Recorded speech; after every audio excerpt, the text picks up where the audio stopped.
Kuring sinaran rekan-rekan Bapak Kepala Desa Sukapura, Pak Sekretaris Desa Sukapura sareng rekan. Mudah-mudahan dina tadi ya aya dina kawilutingan aya kabarangan di Gusti Allah nu Maha Suci. Sareng oge nu simkuring di kabar dibanggakeun ka rekan-rekan masyarakat Sukapura, para pelaku usaha, para pedagang UMKM anu ayana di alun-alun Kecamatan Sukaraja, Desa Sukapura. Mudah-mudahan dina dangu ayeuna urang tiasa silaturahmi manjangkeun tali rezeki sareng kasehatan eta nu dijanjikeun ku Pangeran dina kita mulu. Salajengna panginten maksud sinaran tujuan Pak Guru sinaran dengan pemerintah Desa Sukapura bios dicampur itu ya. Kedatangan kita ke sini itu tidak lain dan tidak bukan adalah sebuah bentuk rasa memiliki, sebuah bentuk kepedulian baik secara sosial, baik secara ekonomi, baik itu secara budaya yang ada, yang tumbuh dan berkembang di lingkungan khususnya di alun-alun Desa Sukapura di wilayah Kecamatan Sukaraja. Kami dalam rangka mewujudkan keadilan yang merata secara sisi ekonomi, karena ada berbagai mungkin aspirasi, ada berbagai keresahan-keresahan yang timbul hari ini di baik itu di masyarakat maupun di para pelaku usaha, di pedagang-pedagang di sekitar alun-alun Sukaraja, yaitu terkait dengan pertama mungkin status yang menyangkut tentang status wilayah, status tanah. Ya, itu yang pertama. Yang kedua terkait status wilayah pendidikan tanah. Ya, penguasaan. Ya, di alun-alun Sukaraja. Ya. Yang kedua terkait dengan retribusi yang ditarik dari para pelaku usaha yang ada di alun-alun Sukaraja. Itu mungkin untuk materi-materinya ya, supaya kita diskusinya lebih menjadi dialog yang bijak gitu. Selanjutnya mungkin terkait dengan penataan dan penertiban para pedagang. Nah, itu poin yang ketiga. Poin yang keempat yaitu terkait dengan fasilitas yang dibutuhkan oleh para pelaku usaha ataupun infrastruktur yang dibutuhkan di alun-alun Sukaraja. Yang keempat, yang kelima terkait dengan pembangunan Bajaringan yang sekarang sedang dalam proses, mungkin masih dalam proses ya, belum selesai. Ya, itu yang ke selanjutnya itu mungkin nanti bisa ditambah, bisa berkembang lagi ya di dalam dialog. Nah, untuk yang pertama terkait dengan status wilayah pemilihan waktunya, status wilayah alun-alun Sukaraja ini simpang siur, tentunya ini domainnya terkait pengelolaan dan penguasaannya, apakah ini dikuasai oleh Desa Sukapura? Ada informasi yang berkembang lagi ini milik yayasan, gitunya. Ada yang berkembang lagi ini ada kontrak dengan pemerintah daerah yang diwakili oleh salah satu stakeholder atau leading sectornya itu disebut. Nah, kami minta penjelasan mungkin karena data ataupun informasi yang diperoleh dari pemerintah Desa Sukapura pasti akan utuh gitu kan informasinya, karena dilengkapi dengan administratif. Jadi kami minta penjelasan terkait dengan itu dulu. Poin yang pertama itu dulu, domain ataupun status penguasaan, domain pengelolaannya ini tanah alun-alun itu siapa gitu.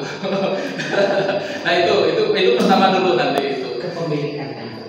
Baik, kepemilikan, penguasaan dan pengelolaan ya. Jadi supaya leading sector mana sekarang yang bertanggung jawab untuk pengelolaan di alun-alun Kecamatan Sukaraja. Satu-satunya ya. Mana? Itu dulu ya. Siapa? Atau nanya supaya fokus di dalam satu item gitu ya. Sebagaimana tadi yang disampaikan oleh Akang bahwa itu pertama status kepemilikan tanah juga dengan penguasaan terhadap pengelolaan wilayah di dalam area pembinaan silaturahmi. Bismillahirrahmanirrahim. Assalamualaikum warahmatullahi wabarakatuh. Waalaikumsalam warahmatullahi wabarakatuh. Alhamdulillah, bagi baik malam itu jadi hari masalah baik nama warga desa Sukapura itu warga seluruh budayanya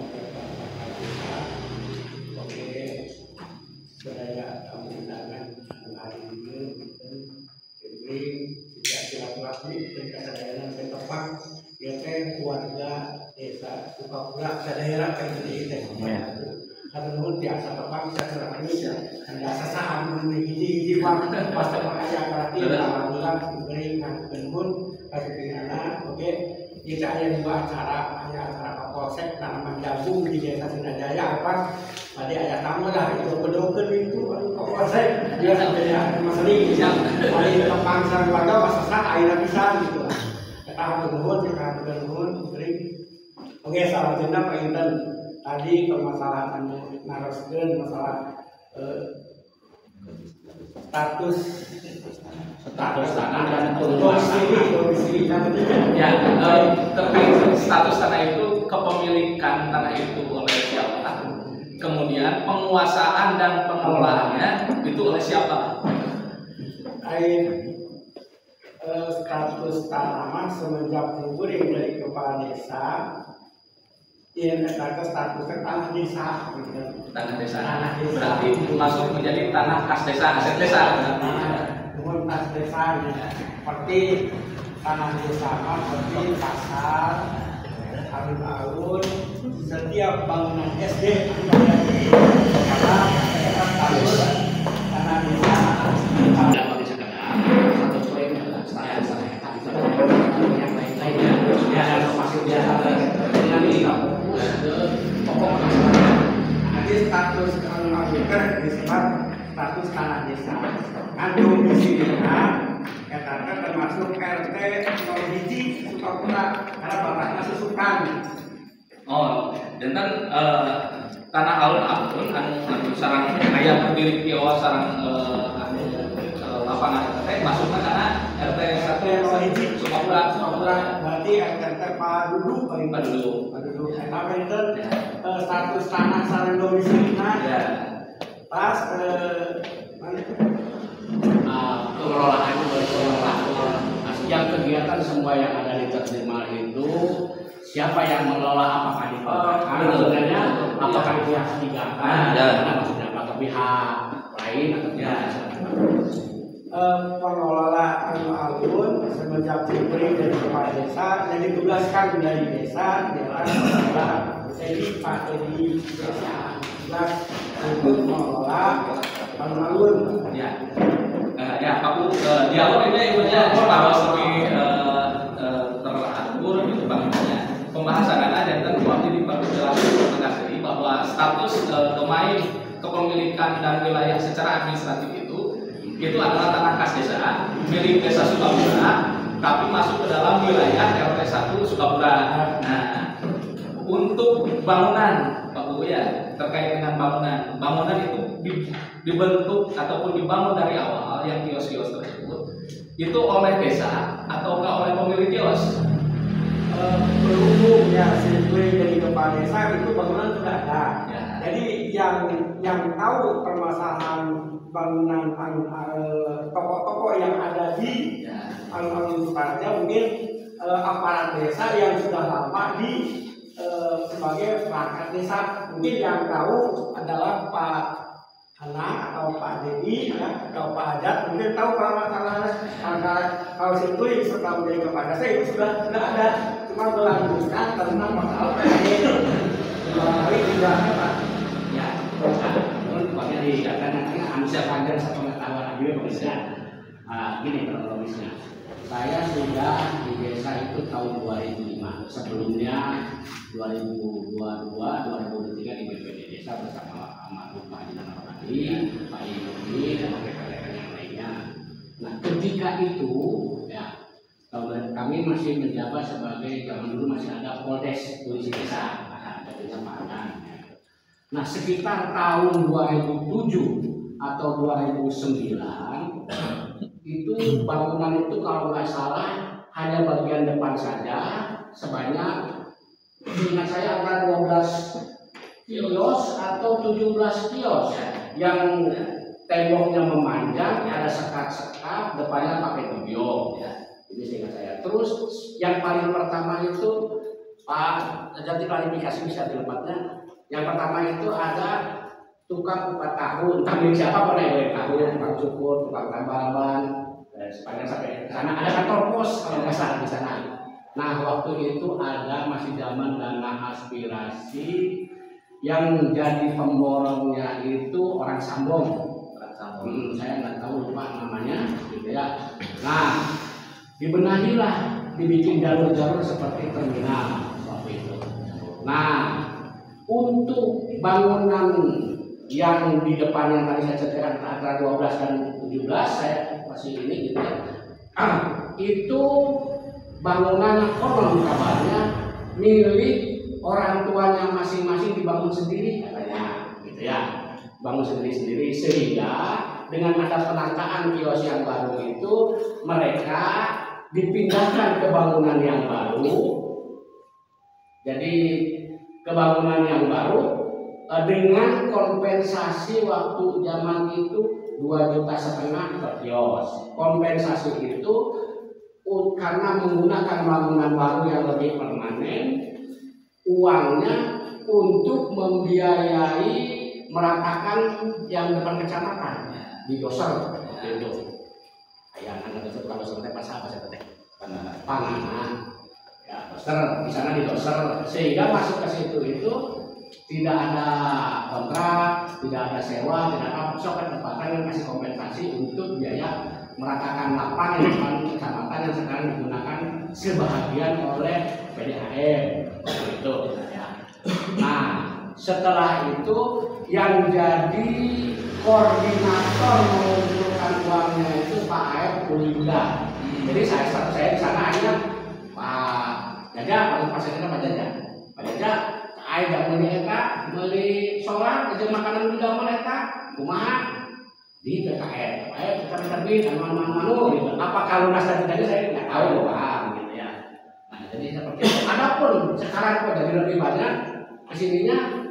Itu saya pun nggak tahu sebagai karyawan di bawah saya juga nggak mau bercampur dengan yang ini tadi itu kan ya. Tapi langsung respon banknya ya sebagai memberikan tanggapan. Jadi tadi ada itu sumber anggarannya dari aspirasi, bukan dari dana desa dulu. Bukan. Ada dana desa masih tribulan untuk gaji teh. Oke. Aspirasinya dari pusat, daerah, tingkat 1, tingkat 2. Nah saya sendiri kurang paham karena waktu itu ada apa dari aspirasi dari orang Sambong. Ya, akhirnya berubahlah menjadi kios-kios. Ya, artinya ada lokasi pedagang juga, kan. Nah, yang jadi temuan kita di lapangan Pak Sekres bahwa kios-kios yang hari ini berdiri itu kan pertama itu ada dalam tanda petik ada informasi bahwa ketika akan dikontrakkan ini sampai nilainya yang fantasi nominalnya sampai puluhan juta. Nah, makanya kita harus jelas dulu kepemilikan kios ini sebenarnya apakah ini bangunan milik desa, apakah status para pedagang di sana itu hak guna usaha, ya diberikan hak guna usaha saja, apakah hak guna bangunannya atau diberikan hak apa. Jadi seolah-olah jangan sampai terkesan begini bahwa kios ini milik siapa. Nah, ketika misalkan ada yang mau kontrak ataupun ada yang mau dengan harga fantasi dengan nilai puluhan juta, maka silakan gitu, kontrak misalkan beberapa puluh juta. Padahal kewenangan pengelolaan serta penguasaannya itu kan milik desa. Bangunan segala tanah yang berdiri, segala bangunan yang berdiri di atas tanah desa itu wajib merupakan milik desa dan menjadi aset desa. Nah, pertanyaannya kan para pengelola kios, pemilik kios dengan seenaknya gitu kan menarikkan gitu kan harga atas kios ketika mau yang kontrak ataupun yang mau dipindah tangankan, ya dalam tanda petik seperti itu. Nah, itu mohon menjadi atensi bagi pemerintah desa untuk ditertibkan siapa pemilik kios gitu ya, hak yang diberikannya apa gitu kan ya, tanggung jawabnya juga seperti apa gitu. Jadi supaya tidak terjadi seolah-olah itu adalah milik permanen turun-temurun gitu ya, yang diwariskan dari orang tua ke ahli warisnya dan keturunannya itu. Nah, selanjutnya mungkin tadi yang saya tambahkan ya. Nah, jadi sepanjang ini juga memang desa kurang begitu kontrol gitu ya. Saya sudah melayangkan ke orang yang ditunjuk ya. Jadi orang yang ditunjuk ini hanya mantuan istilahnya. Pak Edi ya. Setiap waktu itu tolong ini format daftar jumlah pedagang baik kios maupun yang di luar kios yang berpindah-pindah yang kami mantau tiap malam sampai sekarang pun tidak diberikan. Tapi kami nanti juga akan turun merespon langsung ke kami ya penjelasan. Nah, betul. Selanjutnya kan bahwasannya memang dari desa pun tidak ada istilah beda kalau dengan pasar Pak dulu ada komitmen dan ada pesan pakai termasuk jumlah foto pedagang siapa. Kalau yang ini nggak ada tidak ada kontrak, tidak ada apa, jadi jual di bawah tangan atau gimana gitu, jadi tidak ada informasi ke sini. Soalnya begini, yang terjadi di lapangan, kita ini warga masyarakat Desa Sukapura, ada pelaku usaha yang justru gitu ya sekarang itu kehilangan pekerjaan. Kalau seandainya kios-kios tersebut diberdayakan gitu ya kepada masyarakat di lingkungan, insya Allah kios tersebut akan hidup dan bisa menjadi sumber penghasilan, pendapatan ekonomi bagi masyarakat yang ingin membuka usaha. Pertanyaannya sekali lagi, di kios-kios tersebut itu ada warga yang non Sukapura, bukan warga Sukapura, tapi memiliki kios sampai 2 sampai 3. Nah, itu informasi yang keterangan yang kita dapatkan. Nah, jadi saya bertanya, kenapa kepemilikan kios ini tanpa status yang jelas gitu kan, seolah-olah diklaim oleh orang di luar warga Sukapura. Padahal warga Sukapura banyak yang ingin usaha gitu kan, tapi tidak punya tempat, tidak punya istilahnya aset untuk berdagang gitu. Nah, itu permasalahannya itu ada warga Sukapura yang mengklaim 2 sampai 3 kios lah gitu ya di alun-alun Sukaraja. Nah, makanya kenapa kita bertanya dasarnya ini apa? Apakah diberikan status hak guna usaha, hak guna bangunan, atau pengelolaan seperti apa? Berarti secara administratif mereka tidak memiliki dokumen apapun terkait kepemilikan kios itu. Masih nggak punya. Nah, itu harus dicatat gitu kan. Nah, selanjutnya berikutnya masukan poin kedua terkait dengan retribusi. Terkait dengan retribusi yang dikelola oleh pemerintah desa. Sebelum ke sana ada yang terlewat terkait dengan isu ada kontrak dengan pihak ketiga, dalam hal ini oleh isu. Apakah itu benar atau tidak? Gitu ya. Ini yang sebenarnya kita ketahui gitu ya. Bukan kontrak. Jadi disub itu karena menggunakan terminal. Dulu gini sederhana ya. Dulu pakai portal kalau yang masuk ke sini, atau yang yang lewat itu pakai ya. Nah, karena dengan mungkin pertimbangan berbagai hal di disub, senang ada yang uangnya ngasih ke supir tapi kasih sertifikat, jadi tidak terwakili saingan itu sesuai pokoknya mah kontrak itu sekian target si petugas yang di lapangan ya. Nah, yang begitu ya, pada akhirnya menggunakanlah terminal tersebut ya. Nah, terminal tersebut ada retribusi dari disub per tahun kan. Per tahun dari disub 15 juta, potong pajak bersihnya 13 juta. Jadi gitu. Nah, itu pun bentuknya transfer, tidak bisa income langsung ke BPK. Ya, disubnya itu tidak langsung ditaikkan sekarang. Jadi kontrak dengan pihak disub itu bukan kontrak terkait dengan status wilayah. Terminal yang di tengah Samayat itu dengan disub itu. Jadi parkiran itu maksudnya ke disub yang ada yang memperoleh. Kita mah dari desa.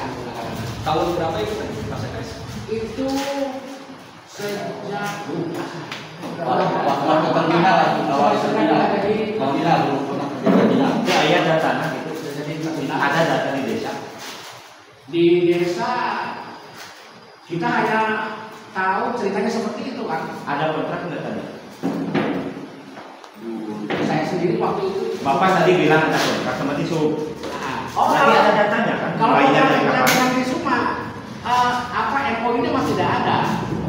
Jadi hanya Tisub langsung memberikan untuk sebagai kalau ini mah dana bagi hasil gitu, DBA. Dana bagi hasil. Jadi tidak kontrak harus sekian dana bagi hasil.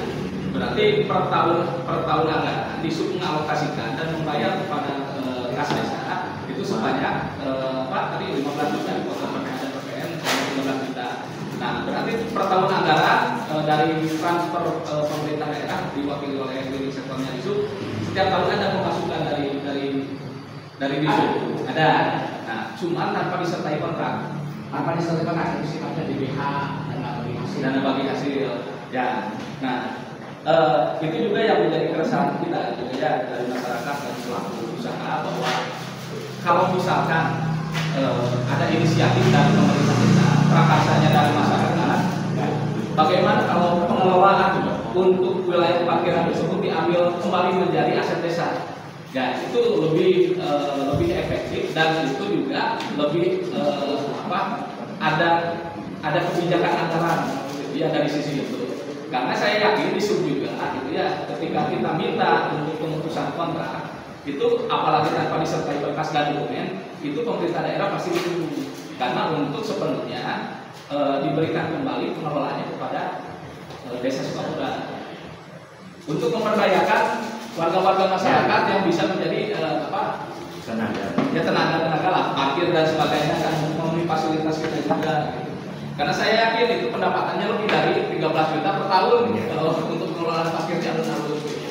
Kalau untuk keuntungan dan manfaat yang bisa dirasakan oleh desa. Nah selanjutnya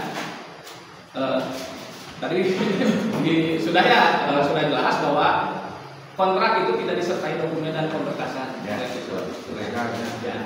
Nah selanjutnya terkait dengan retribusi, kita masuk ke ranah retribusi. Retribusi yang ditarik oleh pemerintah desa di setiap kios gitu ya, itu sistem dan mekanismenya, manajemennya seperti apa, kami masyarakat dan pelaku usaha ingin tahu. Dan secara regulasi bersandar pada regulasi yang mana? Kata tadi saya sepakat kata Pak Sekdes bahwa ketika hukum yang paling rendah itu tidak boleh mendahului atau mengesampingkan hukum yang paling atas. Nah artinya segala sesuatu baik itu program Perkades atau Perkades itu harus bersandar pada peraturan daerah yang dikeluarkan oleh bupati. Nah, saya ingin tahu itu manajemennya, pengelolaannya dan regulasinya seperti apa untuk penarikan retribusi. Berkenaan dengan masalah terminal itu tertuang di Perdes nomor 4 tahun 2023 yang saya korek-korek gitu ya. Saya baru kurang lebih 6 bulan ini. Ya. Saya hanya sampaikan kepada saya korek-korek dari komputer gitu. Kemarin koreknya gitu ya. Baru 2 hari koreknya. Jadi korek-korek di komputer gitu. Nah, tahun 2023 ya. Di poin ini sumber bunyinya, kardesnya Mbak, bunyinya ya, peraturan dengan kontrak tentang Kabupaten Tasikmalaya nomor 4 tahun 2022 tentang penetapan sumber pendapatan asli desa Sukapura dengan laporan bla bla bla bla pasalnya bla bla bla bla gitu ya. Jadi kita langsung ke inti pokok yang akan sampaikan ya. Di sini di dalam pungutan yang bersumber dari hasil kekayaan desa, diantaranya sewa gedung balai desa, tanah lapang, terminal dinas perhubungannya, pedagang lokasi terminal, pasar desa, pasar desa, parkir pasar, koridor bawahnya. Jadi kalau bahasa mah cangkangnya rumah nama ayah, tapi namanya pendapatan kadang mencapai target, kadang enggak. Jadi seperti itu. Siap. Dengan apa? Kayak begini saya tahu ya. Ya. Mungkin Pak Sekdes maksud saya bertanya seperti ini karena penarikan tarif iuran per kios ya, kalau itu retribusi lah katakan, bukan iuran, retribusi per kios itu kan sandaran yang punya paling tinggi ada Perda nomor 1 tahun 2025 di Kabupaten Tasikmalaya. Saya punya catatannya bahwa penarikan iuran itu ada ketentuan untuk kios 1.500 per meter persegi. Ya, itu per bulan. Ya, jadi ketika misalkan sekarang saya tanya ke pemilik kios berapa penarikan retribusi, itu 2.000 per kios, gitu ya. Kalau 2.000 per kios dikali 30 hari berarti 60.000, gitu ya. Nah, ini mungkin bagi pemerintah desa ataupun bagi orang-orang yang mampu itu tidak seberapa membayar 2.000 per hari. Cuman pertanyaannya, ketika orang yang memiliki kios dagangannya sepi, gitu kan, ya mungkin 2.000 itu dirasa berat dan besar, apalagi tidak sesuai dengan keadaan. Kalau Perda per meter persegi kemarin saya tanya untuk salah satu contohnya di kios Ayut itu 3 kali 5 meter persegi. Berarti penarikan per bulan itu kalau di kisaran 1.500 meter persegi berarti hampir kena ke 15.000 sampai 17.000 untuk penarikan kios per bulan satu kios. Nah, jadi ini melebihi ketentuan dan melebihi aturan yang diatur di dalam peraturan daerah Kabupaten Tasikmalaya. Nah, itu yang harus menjadi evaluasi lah mungkin, karena yang tadi sepakat kata Pak Sekdes, Perdes itu tidak boleh mendahului aturan atau regulasi yang ada di atasnya, dalam hal ini Perda nomor 1 tahun 2025. Nah, itu. Kalau untuk Perdesnya berapa tarif yang ditarifkan? Ini Pak Guru dijawab, apakah ada penentuan per kios? Ditarik, silakan Pak. Untuk penarikan itu desa tidak menentukan, tidak ditentukan. Cuma desa itu minta apa dari Jadi totalnya gini kan, pedagang lokasi terminal nilainya total 15 juta. Jadi pedagang tahu Maksudnya gini Pak, mohon maaf. Kades atau desa nugget nggak yang harus disetorkan ke desa, intinya gitu. ke yang Dari pengelola ke desa harus nggak? enggak Berapa? Jadi di dalam dirinya kan 15 juta, tapi dia tidak mencapai, hanya setahun sebulan ke 1 juta dari Mohon maaf Pak, dari pihak desa nggak menekan ke si pengelola sebulan harus 1 juta misalkan, nggak ada itu. nggak ada komitmen atau Nggak ada. Ini wayangnya tidak. Ya, terus dijelaskan langsung. Mahal. Jadi, punten ya, sama hiji clear-nya. Sebagai penarik retribusi, ya kan. Dulu dari pihak desa memanggil saya supaya dari pihak desa itu kan mendapatkan PAD, gitu kan, dari terminal, gitu kan. Nah dulu Pak Kuwu terus terang dengan saya membicarakan masalah yang harus dimasuk dari alun-alun Sukaraja itu 17 juta, itu untuk apa? Kan saya tanya dulu kan sama Pak Kuwu, itu untuk apa Pak Kuwu? Gitu kan? Ya itu adalah Pak Kuwu kan menerangkan bahwa penarikan retribusi itu untuk insentif Linmas sama guru agama, gitu kan? Terus saya waktu sama Dadan kesini dari warga terminal mungkin keberatan Pak. Saya bilang kalau segitu saya ingin bicara dulu sama warga yang ada di terminal, gitu kan. Nah saya sepakat waktu itu memutuskan sama para pedagang di situ dari hasil rapat, gimana nih kita setuju nggak? Bahkan dulu kan Pak Kuwu itu mintanya 5.000 per kios, gitu kan. Pak Kuwu minta 5.000 per kios, cuman saya tidak menyanggupi. Jangankan 5.000, 2.000 saja saya tidak keberatan, gitu kan. Tapi untuk penarikan retribusi jangan diperuntukkan untuk keperluan insentif Linmas sama guru agama, gitu kan. Minta 17 juta saya tidak menyanggupi juga. Nah saya hasil rapat dengan teman-teman di alun-alun 1.000 per kios itu udah sepakat dulu kan, sepakat. Ya udah kalau memang begitu saya akhirnya kan langsung mendata ya kan? Semua para pedagang itu yang satu kios 1.000, yang satu kios setengah 1.500, yang 2 kios 2.000. Ini ada bukunya gitu kan. Nah, dihitung-hitung pendapatan segini. Oh, ya udah bisa kita 1 juta per bulan gitu kan. Ya udahlah